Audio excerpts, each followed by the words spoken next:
Good day, sir. This is Ventura Victor Juvenil M from BSIT 3 Block F, and this is my video demonstration regarding VLAN with access port. First, we need two switches. Then this this switch has 24 ports. Now we need some PCs. Let's make our VLAN 1. We're gonna need 3.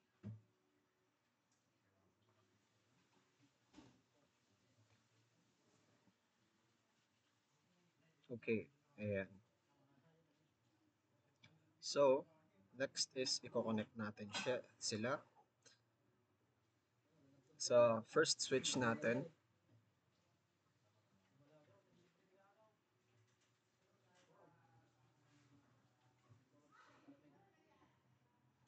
And fast Ethernet 3. This is our first VLAN. Now let's mark it our VLAN 1. Okay, ayan. Now, let's do the same for VLAN 2 PCs.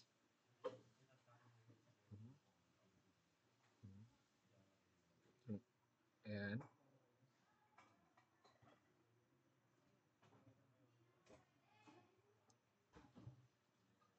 And for our VLAN 2,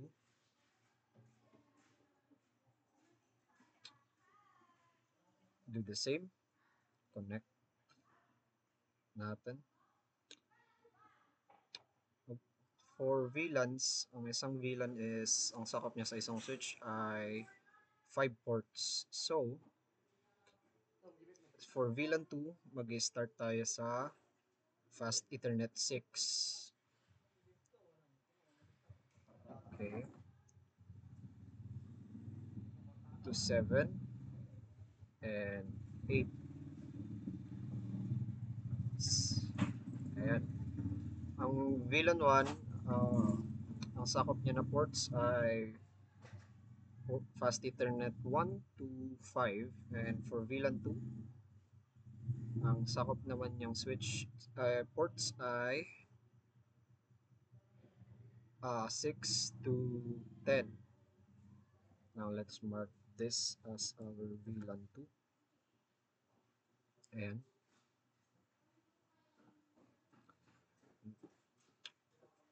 And let's move on to VLAN 3. 1, 3. Ayan. Ayan ang VLAN 3.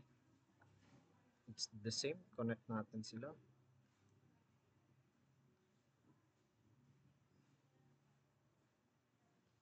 For VLAN 3, mag-start tayo sa 11 up to 15. Pero since tatlong PCs lang, 11 to 13 lang.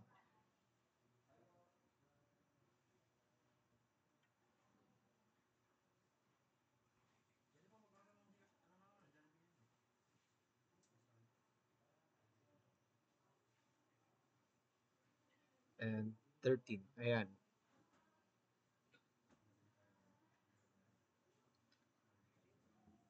Okay, ayan. Now, let's eclipse them. And let's mark this as our VLAN 3. Ayan. VLAN 3.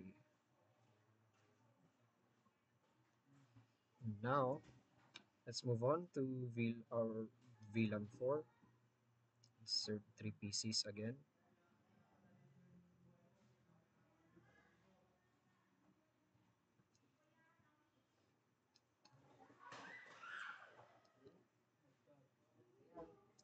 Connect natin. Since VLAN 4, mag-start tayo from 16 up to 20.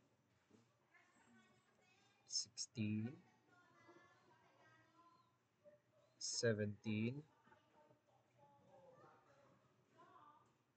18, and 18. Okay, ayan na. Bilugan na lang natin. And mark it as our VLAN 4. Ayan na. So our first switch is complete. Now let's move on to our second switch. Wait, ayusin natin sila.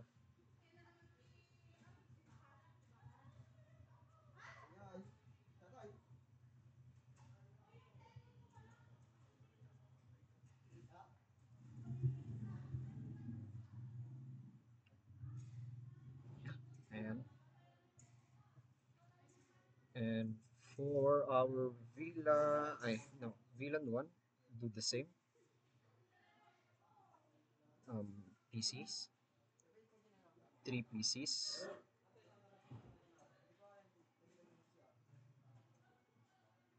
Okay, wait lang.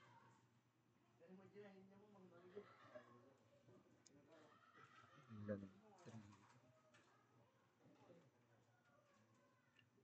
4 pieces of VLAN 4, 4 pieces of VLAN 4. Okay, ayan. And let's connect them to the switch. No, okay. Ayan. Same lang. And fast Ethernet 3. Now, bilagan ulit natin.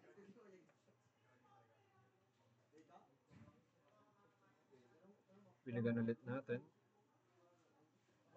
And mark it again as our VLAN 1. As our VLAN 1. Ayan na siya. VLAN 1 natin sa second switch natin. And now, let's get to our VLAN 2.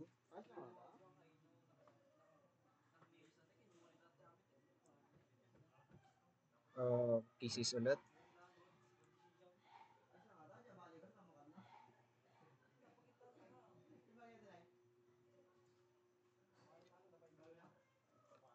Connect din natin. Since VLAN 2 na to, mag-start tayo from 6, 7, and 8. And 8, ayan, ayan. Okay. And mark it as our VLAN 2. Now, okay, ayan.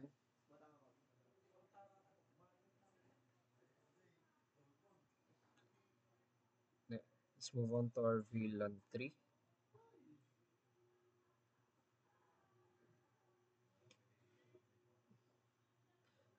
VLAN 3. Oh, VLAN 3 is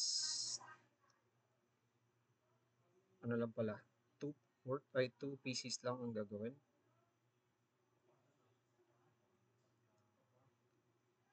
Connect natin. Since 18, VLAN 3, mag-start tayo sa 11, 11, and 12.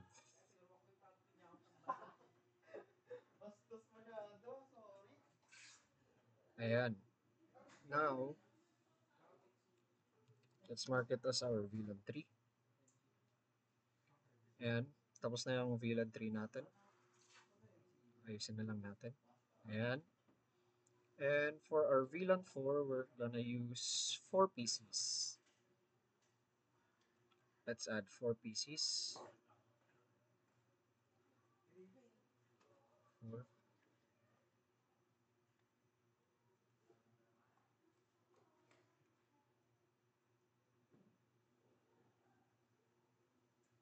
Okay, ayan.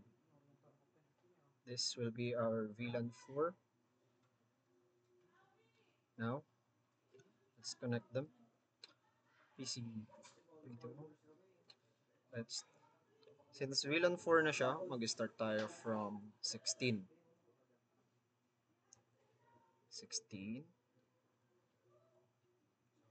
17, 18, and 19. Ayan. Kailangan natin, bulugan na lang natin ulit. And mark it as our VLAN 4.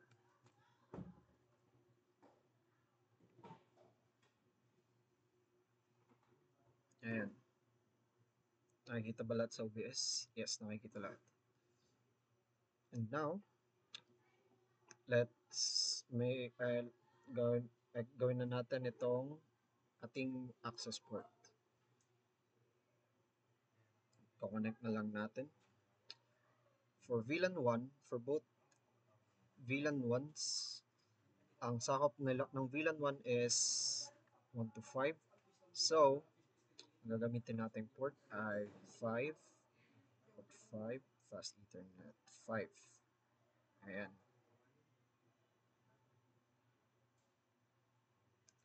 And then, for VLAN 2, gagamitin natin ang port 10. And VLAN 3, 15. Ayan. And for VLAN 4, gamitin natin ay 20.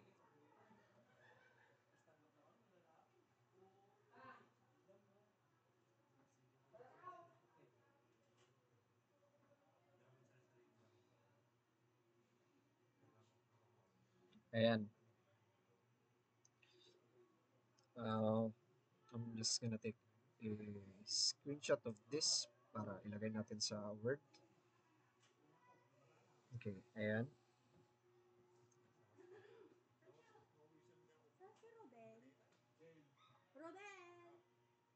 Ayan. And, and ayan.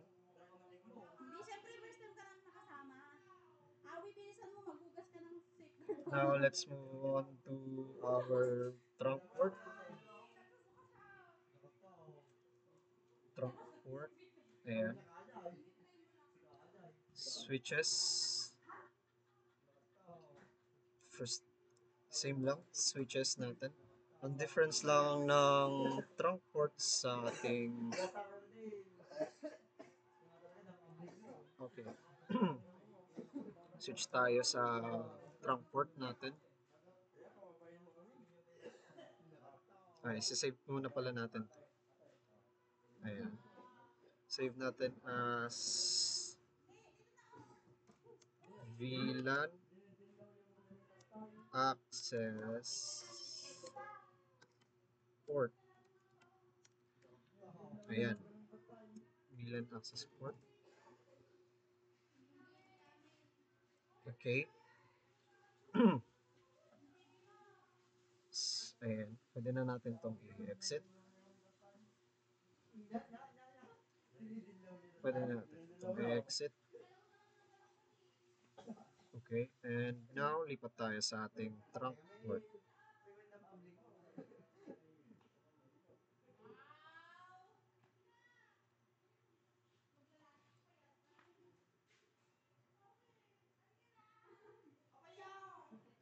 Wait lang. Ayan. Trunk port. As you can see, video demonstration regarding trunk port. And regarding VLAN with trunk port. I've already added the switches, and now let's add the PCs. 1, 2, 3.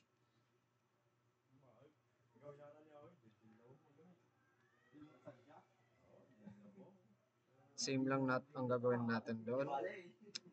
Like sa access port, same lang nang gagawin. Or may isang major difference lang.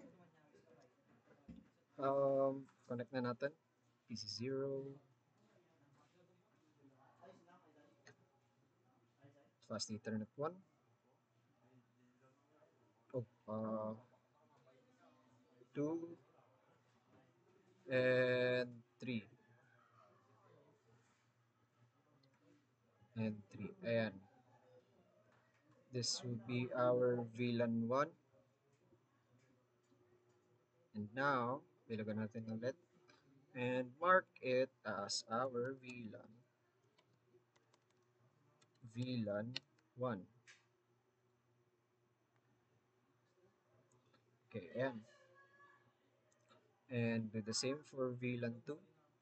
3 PCs. 3.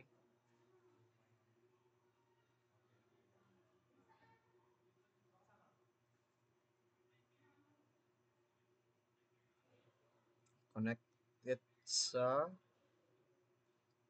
Since VLAN 2 na ito, mag-start tayo from 6 all the way to 10. Pero since tatlo lang, 6 to 8 lang ang mga gagamit. 6, 7, and 8. Ayan. Ilagay na natin. And mark it as our VLAN 2. Ayan. Moving on to VLAN 3. Add 3 pieces again. PCs. Okay. And connect them to our switch. And since VLAN 3 na tayo, we're gonna start from 11 all the way to 15. But since we have only 3 PCs, we're only gonna use 11, 12, and 13.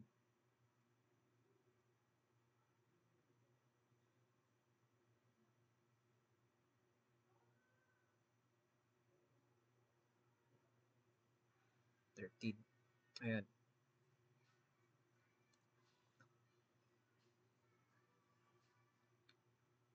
Now let's encircle them again and mark them as our VLAN 4. 3. I mean 3. Okay, ayan. And VLAN 4 in the first switch has only 3 PCs. And connect them. And since VLAN 4, we're gonna start from 16 all the way to 18.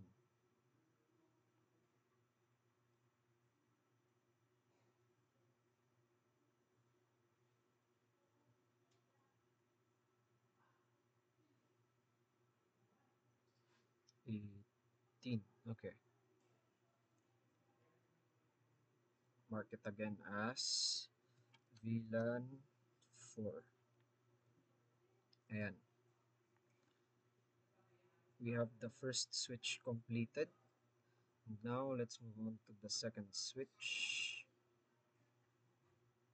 Okay. Same lang. VLAN 1 has 3.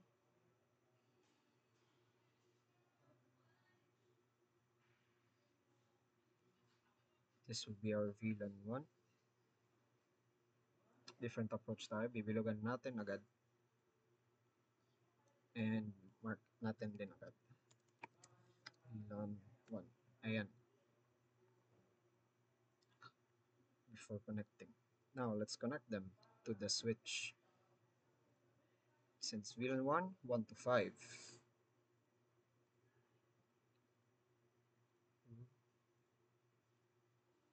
And 3.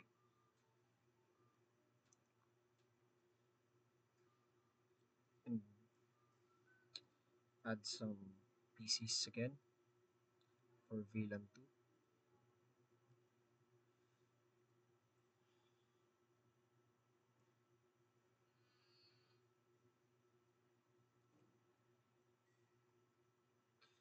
VLAN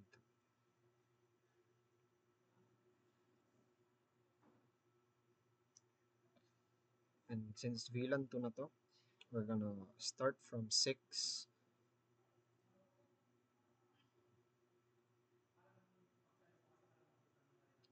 7, and 8. Ayan.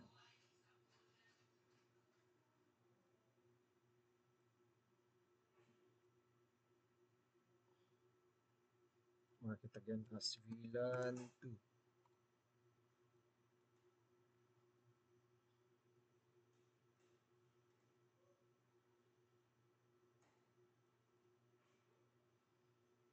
And for our VLAN 3, dalawang PCs lang ang gagamitin natin. Okay. 1 and 2. Ayan.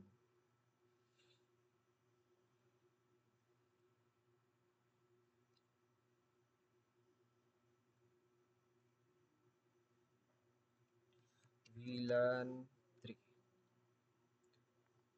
Now, connect na natin. Since VLAN 3, we're gonna start from 60, 11,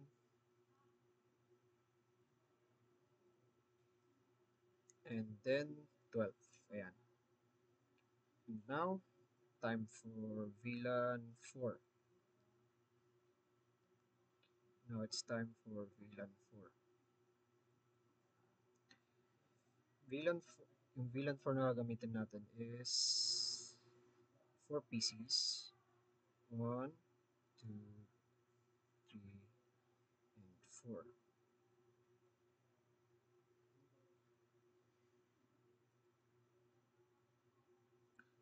Ayan. Mark natin agad ng VLAN 4.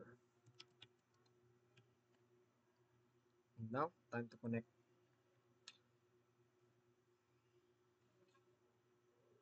Since VLAN 4, we're gonna start from 16.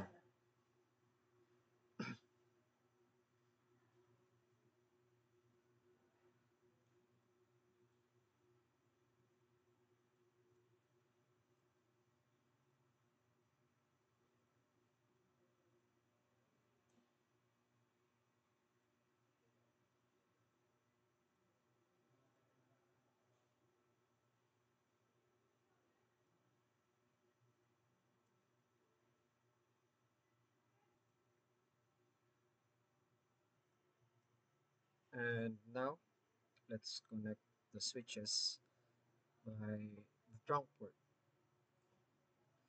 And ang gagamitin nating port is 20.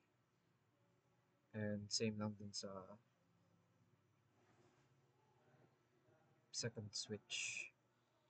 And see, ang free ports natin is um, ayan, meron tayong free ports sa 21, 22, 23, 24, and same lang din sila dito. And since marami tayong ports na down, makakatipid tayo ng ports. Marami pang extra ports, kunyari, na naging bumigay or nasira yung port na ginagamit mo ngayon, may option kang ilipat sa kabilang port. And yes, this is my video demonstration regarding VLAN with trunk port. Let's take a screenshot of this for the documentation and save this file with trunk port. Ayan.